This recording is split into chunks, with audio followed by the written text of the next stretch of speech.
नमस्कार. संघर्ष वृत्तवाहिनीमध्ये आपलं स्वागत. घेऊया ठाणे आणि आसपासच्या परिसरामधील घडणाऱ्या महत्त्वाच्या घडामोडींचा आढावा. जगातील सर्वश्रेष्ठ घटनेचे शिल्पकार महामानव भारतरत्न परमपूज्य डॉक्टर बाबासाहेब आंबेडकर यांच्या 59व्या महापरिनिर्वाण दिनानिमित्त डॉक्टर बाबासाहेब आंबेडकर प्रतिमेस विभा मोरे, आराध्या वृषाल पाटील, विनीत मोरे यांनी पुष्पहार अर्पण करून अभिवादन केले. या कार्यक्रमाचं आयोजन महाराष्ट्र प्रदेश काँग्रेस कमिटीचे अनुसूचित जाती विभाग उपाध्यक्ष नंदकुमार मोरे यांनी केलं होतं.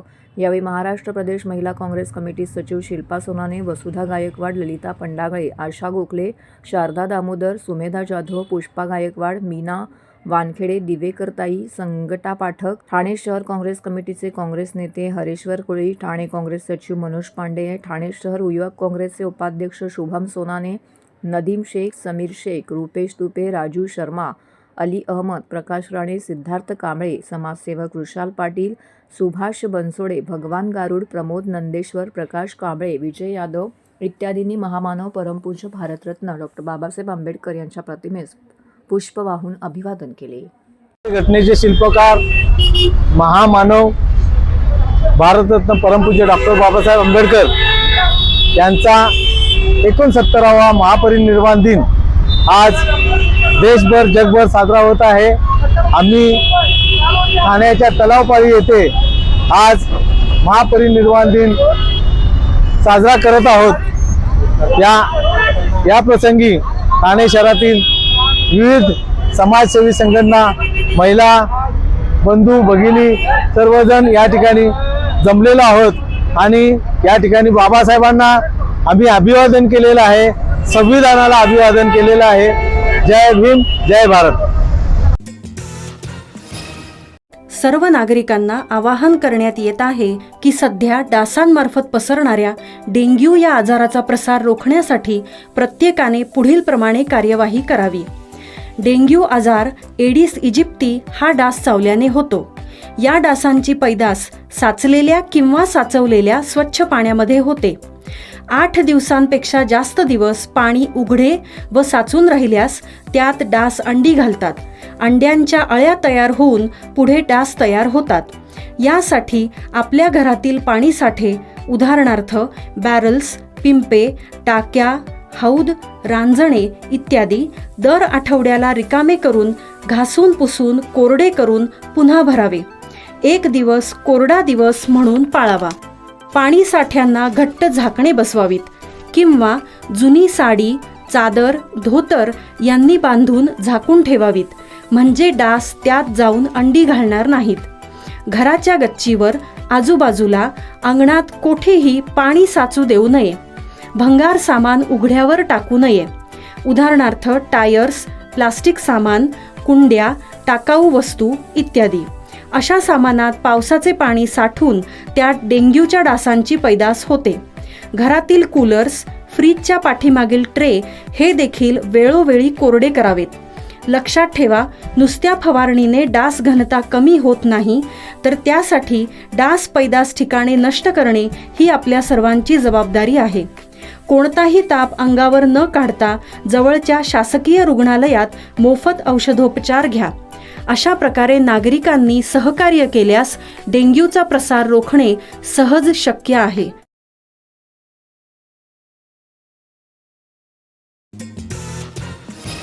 ठाणे महानगरपालिका कार्यक्षेत्रातील नौपाडा कोपरी प्रभाग समिती अंतर्गत सर्वकष स्वच्छता मोहीम राबवण्यात आली. 6 डिसेंबर या भारतरत्न डॉक्टर बाबासाहेब आंबेडकर यांच्या महापरिनिर्वाण दिनाचं औचित्य साधून या सर्वकष मोहिमेचं आयोजन करण्यात आलं होतं.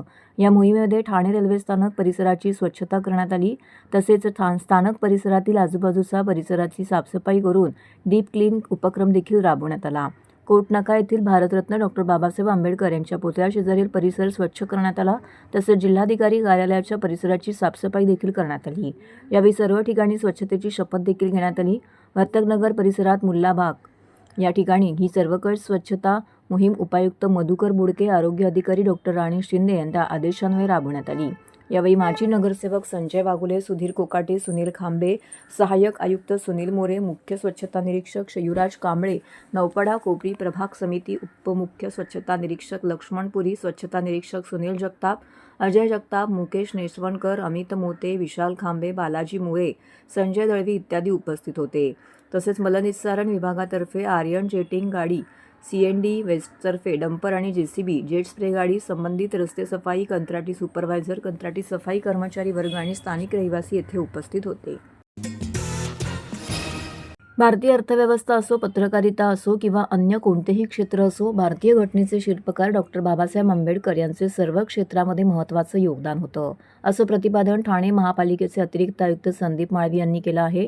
ठाणे शहर दैनिक पत्रकार संघ, ठाणे प्रागतिक पत्रकार सामाजिक संस्था आणि ठाण्यातील पत्रकारांच्या वतीने ठाणे महापालिकेतील पत्रकार कक्षात डॉक्टर बाबासाहेब आंबेडकरांना अभिवादन करण्यात आले. यावेळी अतिरिक्त आयुक्त संदीप माळवी यांच्या हस्ते बाबासाहेबांच्या प्रतिमेला पुष्पहार अर्पण करण्यात आला. डॉक्टर बाबासाहेब आंबेडकरांचे कार्य हे जागतिक स्तरांवरचे आहे. त्यांचं काम हे विशिष्ट समाजापुरते नसून त्यांनी सर्व स्तरातील नागरिकांसाठी काम केलं आहे. पत्रकारिता, अर्थव्यवस्था, कायदेमंडळ अशा सर्वच क्षेत्रात त्यांचे मोलाचं योगदान असून त्यांचे विचार हे सर्वच समाजासाठी प्रेरणादायी असल्याचं संदीप माळवी यांनी सांगितलं आहे. ठाण्यातील पत्रकारांच्या वतीने यावेळी डॉक्टर बाबासाहेब आंबेडकर यांना अभिवादन करण्यात आले. यावेळी पत्रकार विनोद राय, प्रवीण सोनवणे, यतीन पवार, दीपक कुरकुंडे, गणेश कुरकुंडे, अमर राजभर, गणेश जाधव, उमेश वांद्रे, राजा शेटकर, संदीप कर्डीकर, नितीन दूधसागर, प्रफुल्ल गांगुर्डे, प्रवीण कामत उपस्थित होते.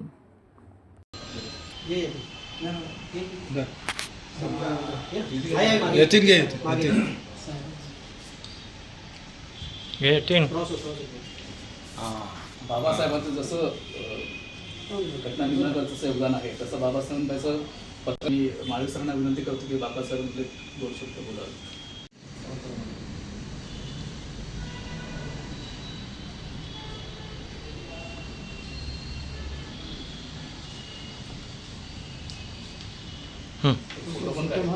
बंधुता हे जे काही तत्व आहे सगळ्यांच्या मागे डॉक्टर बाबासाहेब आंबेडकरांचं अतिशय बहुमूल्य योगदान आहे. त्यामुळेच आज तशी जी काही राज्यघटना केवळ असं म्हणजे बाबासाहेबांना आपलं प्रत्येक महामानवाला प्रत्येक जातीमध्ये पण विभागून घेतलं, पण डॉक्टर बाबासाहेब आंबेडकरांच्या बाबतीत जर विचार केला त्यांनी केवळ दलितांना नाही मिळालं, त्यांनी घटनेमध्ये तरतूद केली. त्यामुळे बाबासाहेब केवळ एकट्या कुठल्या समाजाशी न राहता ते तमाम भारतीयांचं एक दीपस्तंभासारखे काम केलेलं आहे. त्यामुळे आज विनम्र असं अभिवादन करतो. वेळ काढून आभार आणि धन्यवाद. पालकांचा आपल्या मुलांना इंग्रजी शाळेमध्ये घालण्याचा कल वाढला असून यामुळे मराठी भाषा आणि मराठी संस्कृती धोक्यात येण्याची शक्यता आहे, अशी खंत अखिल भारतीय मराठी साहित्य संमेलनाचे अध्यक्ष विश्वास पाटील यांनी व्यक्त केली आहे. मराठी शाळा वाढल्या तरच मराठी भाषा टिकेल, त्यामुळे मराठी शाळा चालवणे आणि वाढवणे ही एक आपली प्रत्येकाची जबाबदारी असल्याचा विश्वास पाटील यांनी सांगितलं आहे. कोकण मराठी साहित्य परिषद आणि आनंद विश्व गुरुकुल ज्येष्ठ रात्र महाविद्यालय यांच्या संयुक्त विद्यमाने विश्वास पाटील यांचा जाहीर सत्कार आयोजित करण्यात आला होता. यावेळी महाराष्ट्रातील ज्येष्ठ कवी अशोक बागवे आणि विश्वास पाटील यांची विशेष मुलाखत घेण्यात आली. यावेळी त्यांनी आपल्या भावना व्यक्त केल्या. या कार्यक्रमाला कोमल सापचे संस्थापक अध्यक्ष मधु मंगेश कर्णिक यांच्यासह केंद्रीय अध्यक्ष माननीय नमिता कीर, केंद्रीय कार्याध्यक्ष प्रदीप ढवळ, सुप्रसिद्ध अभिनेते विजय पाटकर, विश्वस्त अनुप कर्णिक, आमदार संजय केळकर, शारदा एज्युकेशन सोसायटीचे अध्यक्ष विलास ठुसे, हर्षला लिखिते यांसह अनेक मान्यवर उपस्थित होते. अशोक बागवे यांनी घेतलेल्या विश्वास पाटील यांच्या मुलाखतीमध्ये पाटील यांच्या आयुष्यातील काही किस्से आणि प्रसंग उपस्थित रसिकांना अतिशय भावुक करून गेले. विशेष करून लोकशाहीर अण्णाभाऊ साठे यांच्या संदर्भात विश्वास पाटील यांनी मांडलेले विचार आणि रसिकांच्या मनाला स्पर्श करून गेले. अशोक बागवे यांनी त्यांच्या खास शैलीमध्ये घेतलेली ही मुलाखत त्यामुळेच अधिक रंगली आणि रसिकांना भावली. कोकण मराठी साहित्य परिषद आणि ठाण्याची शारदा एज्युकेशन सोसायटी यांच्या संयुक्त विद्यमाने येत्या साहित्य संमेलनाचे अध्यक्ष विश्वास पाटील अत्यंत लोकप्रिय असे साहित्यिक असा यांचा आज सत्कार ठाण्यामध्ये झाला आणि हृदय सत्कार झाला. खूप माणसं म्हणजे सभाबद्दल हॉल भरलेला होता. अशा वेळी साहित्य अध्यक्षाचं सत्कार करण्याचा भाग्य खूपच आपल्याला मिळालं, शारदा एज्युकेशनला मिळालं आणि ठाण्यामध्ये एक अत्यंत उत्तम असा वाङ्मयीन कार्यक्रम संपन्न झाला आहे. याबद्दलच्या शुभेच्छा. आनंद वाटला. हे आपलं काय चांगल्या भावना आहेत. ठाणे शहरामध्ये मी पूर्वी काम केलेलं आहे, काही वर्ष राहिलेलो आहे. अशा महाराष्ट्राची सांस्कृतिक राजधानी असणाऱ्या शहराकडून, तिथल्या नागरिकांकडून आणि साहित्यिकांकडून जो माझा सन्मान झाला त्याबद्दल मला विशेष आनंद होतो आहे. पुढे काय वर्षभर अनेक गावांना भेटी देणार आहे, साहित्यिक मंडळांना भेटी देणार आहे, साहित्यिक मंडळांना भेट देणार आहे आणि मराठी भाषेचा प्रचार आणि प्रसार व्हावा, विशेषतः मराठी भाषा टिकावी, महाराष्ट्रीयन माणसांची संस्कृती टिकावी या दृष्टिकोनातून विशेष प्रयत्न करणार आहे. होईल असं वाटलं होतं. कारण असं की 2009 सालीच पुण्याच्या साहित्य संमेलनाच्या मी अध्यक्ष व्हावा म्हणून डॉक्टर देसाई आणि सर्व कार्यकर्ते मला भेटलेले होते. त्यापेक्षा आपलं वय धिंत आहे, तर धिंत्या वयामध्ये अध्यक्षपद नको असं म्हणून मी नम्रपणे नकार दिलेला होता.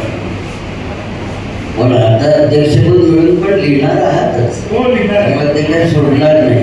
पण एक फार अजब गोष्ट आहे, तुमच्या लक्षात येईल की अध्यक्षपद आधी 9 वर्ष त्याला मिळत असताना इतकी निरपेक्ष वृत्ती बाळगणारा हा पहिला साहित्यिक असावा असं मला वाटतं महाराष्ट्रात, की नाही मी अजून व्हायचं आहे मला असं सांगितलं गेलं त्यांच्याकडून.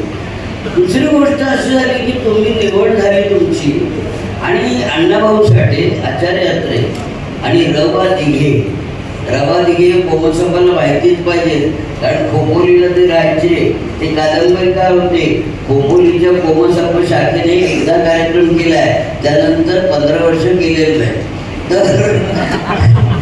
तर ह्या तिघा श्रेष्ठींना त्यांच्या घरी जाऊन त्यांना आदरपूर्वक नमस्कार करणं हे कसं सुचलं का? मला असं वाटतं की जे आपले गुरुजन आहेत, पूर्वसुरी आहेत, प्रत्यक्ष त्या साहित्यिक भेटल्या असतील नसतील, पण त्यांच्या शब्दाने आपल्याला मोठेपण दिलं, त्यांचे ऋण आपण मान्य करायला पाहिजे. म्हणून मी 4 ठिकाणी गेलो होतो. पुण्याला जाताना त्या आचार्याचे अण्णाभाऊ आणि रवादिघेंच्या उंबरठ्यावर माथा ठेवला आणि पुण्याचा सत्कार झाल्यानंतर एक दिवस कुठली प्रसिद्धी माध्यमांना येता नाशिक जिल्ह्यामध्ये गेलो आणि शिरवाडे नावाच्या गावामध्ये शिरवाडकरांच्या घरामध्ये जाऊन त्यांच्या मंदिराच्या उंबरठ्यावरती डोकं ठेवलं. मला असं वाटतं की लेखकांना कृतज्ञ राहायला हवं आणि पूर्वसुरींबद्दल नेहमी आपलेपण बाळगलं पाहिजे, त्यांच्यापासून स्फूर्ती घेतली पाहिजे. आणि दुसरी गोष्ट अशी की मी अध्यक्ष होत असताना मला एका गोष्टीचं वाईट वाटलं की माझ्या आधीच्या पिढीतले काही कर्तबगार माणसं होती, त्यांना यानं त्या कारणानं अध्यक्षपद मिळालं नाही. नंतर ती कोल्हापूर परिसरातली बरीच लोक होते, आमचे प्राध्यापक चंद्रकुमार नलगे असतील किंवा आमचे शिवाजी सावंत निवडणुकीच्या प्रचाराच्या दरम्यानच त्यांचं दुःखद निधन झालं. परवा मी एका कार्यक्रमानिमित्त रिवाला गेलो होतो आणि रिवाला भारतीय स्तरावरच्या सर्व साहित्यिकांचे हिंदी सगळा तो पट्टा मोठे मोठे कटआउट्स लावलेले होते आणि मराठीचा एकमेव कटआउट होता आणि तो म्हणजे शिवाजी सावंतांचा. ते एवढे भारतभर ते पोचलेले आहेत ते शिवाजी सावंत. आणि ग्रामीण कथेची चळवळ सुरू करून खेड्यातल्या मुलांना ज्यांनी पुढे आणण्यासाठी आपल्या आयुष्यातला वेळ बाजूला काढला ते डॉक्टर आनंदी यादव. मतदार याद्यांमधील गुळावरून सर्वत्र टीकेची जोड उठली असतानाच ठाणे महानगरपालिका क्षेत्रात तब्बल 83,644 नावे दुबार आढळून आली आहेत. तशी कबुलीच महापालिकेने दिली आहे. ही नावे संभाव्य असल्याचा दावा करण्यात आला असला तरी ऐन निवडणुकीच्या तोंडावरती पुन्हा गोंधळात गोंधळ निर्माण झालेला आहे. दुबार नावांची यादी महापालिकेने वेबसाईटवर जाहीर केलेली आहे. आगामी महापालिका निवडणुकीसाठी प्रारूप मतदार यादी 20 नोव्हेंबर रोजी प्रसिद्ध झाली आहे. त्यानंतर सदोष मतदार यादीतील अनेक झोल उघडकीस आले होते. निवडणूक आयोगाच्या बेफिकीर कारभारावरती टीका होऊ लागली आहे. शिवसेना ठाकरे पक्षाचे नेते माजी खासदार राजन विचारे यांनी दुबार नावावरून निवडणूक आयोग आणि महापालिकेच्या कारभाराविषयी पत्रकार परिषद घेत प्रश्नचिन्ह उपस्थित केले होते. या प्रारूप मतदार यादीतील घोळावरून मनसेने देखील आंदोलन करीत महापालिकेवरती टीकेची झोड उठवली होती. राष्ट्रवादी काँग्रेस शरदचंद्र पवार पक्षाचे जिल्हा अध्यक्ष मनोज प्रधान यांनी सदोष मतदार याद्यांवरती आक्षेप घेत महापालिका आयुक्त सौरभ राव यांना पुरावे दिले होते. 2017 पालिका निवडणुकांमध्ये 12,28,606 इतकी मतदारांची संख्या होती. यावर्षी मतदारांची संख्या 4,21,000 इतकी वाढली आहे. त्यात आता 83,000 दुबार नावं आहेत. ही दुबार नावं हटवण्याचं मोठं आवाहन प्रशासनासमोर आहे. प्रारूप मतदार यादीवरील मोठ्या प्रमाणावरील हरकती सूचना दाखल करण्यात आलेल्या आहेत. प्रत्येक प्रभागात सरासरी 1,000 दुबार मतदार असल्याचा अंदाज व्यक्त करण्यात येत आहे. दरम्यान बुधवारी अंतिम मतदार यादी प्रसिद्ध केली जाणार आहे. तर हे होतं संघर्ष वृत्तवाहिनीचं आजचं बातमीपत्र. उद्या पुन्हा भेटू याच वेळी याच ठिकाणी ताज्या घडामोडींसह. तोपर्यंत नमस्कार.